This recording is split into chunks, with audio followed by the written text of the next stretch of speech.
Halo semuanya, hari ini kita akan menyelami sebuah kisah yang luar biasa dari Bengkulu.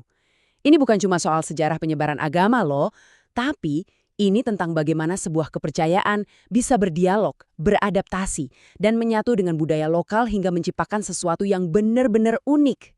Oke, kita langsung masuk ke intinya ya. Gini, Islam yang datang ke Bengkulu itu nggak serta-merta mengganti semua budaya yang sudah ada. Justru sebaliknya, Islam berbaur dengan tradisi setempat. Jadi, ini lebih kayak percakapan antara dua sahabat, bukan sebuah dominasi. Nah, ini dia pertanyaan besarnya. Gimana caranya sebuah acara duka untuk mengenang seorang martir justru berevolusi menjadi festival budaya paling meriah di satu provinsi? Pertanyaan ini akan membawa kita ke jantung cerita Bengkulu, yaitu Festival Tabot. Tenang, kita akan bahas tuntas soal ini nanti. Untuk memahami semua ini, ada satu istilah kunci yang perlu kita pegang. Islam akomodatif adaptif. Ini konsep yang keren banget. Maksudnya bukan agamanya yang berubah ya, tapi cara ajaran itu diekspresikan. Jadinya, Islam terasa pulang, terasa dekat dan sangat relevan dengan kehidupan masyarakat Bengkulu. Terus, gimana sih ceritanya Islam bisa sampai ke Bengkulu?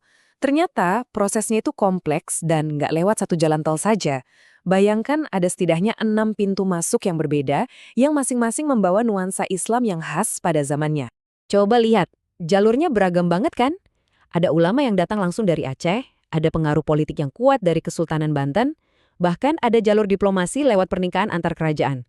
Nah, setiap pintu ini membawa warna Islam yang berbeda, yang kemudian ibarat sungai-sungai kecil bertemu dan menyatu menjadi satu di Bengkulu. Oke, sekarang bagian yang paling seru. Kita akan lihat bukti nyata gimana perpaduan ini terjadi dalam kehidupan sehari-hari. Disinilah kita bisa saksikan betapa luasnya prinsip-prinsip Islam saat bertemu dengan adat istiadat setempat. Ini luar biasa loh. Di Bengkulu ada dua sistem pernikahan yang kelihatannya bertolak belakang. Blacket yang patrilineal, di mana istri ikut suami, dan semendo yang matrilineal, di mana suami ikut ke keluarga istri. Keduanya bisa hidup rukun berdampingan. Ini jadi bukti nyata kalau hukum Islam nggak kaku, tapi bisa beradaptasi dengan struktur sosial yang sudah ada. Belum lagi kalau kita lihat upacara pernikahannya. Wah, simbol-simbolnya itu dalam sekali maknanya. Ada ramu sirih, harapan agar pasangan hidup rukun dan menyatu. Ada air sedingin, doa untuk rumah tangga yang adem ayem. Setiap elemen ini adalah perpaduan yang indah antara kearifan lokal dengan nilai-nilai universal yang diajarkan agama. Nah, kita balik lagi ke Tabot. Festival ini adalah puncaknya. Dari sebuah ritual untuk memperingati wafatnya cucu Nabi Muhammad, acara ini bertransformasi jadi pesta rakyat milik semua warga Bengkulu, apapun latar belakang mereka.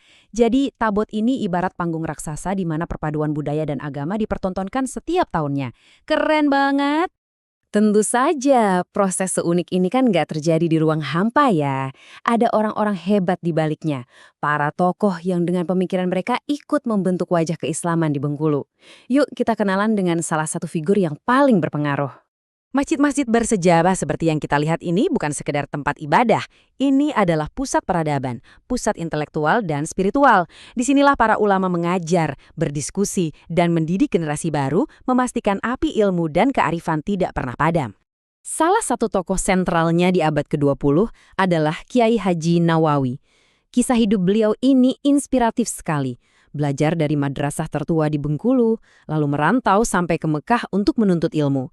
Tapi yang paling menyentuh adalah ketika beliau pulang. Beliau nggak cuma bawa ijazah, tapi semangat pengabdian yang luar biasa. Bayangin, beliau rela keliling dari masjid ke masjid naik sepeda, hanya untuk mengajar dan memimpin sholat. Dan ada satu cerita yang benar-benar menunjukkan karakter beliau.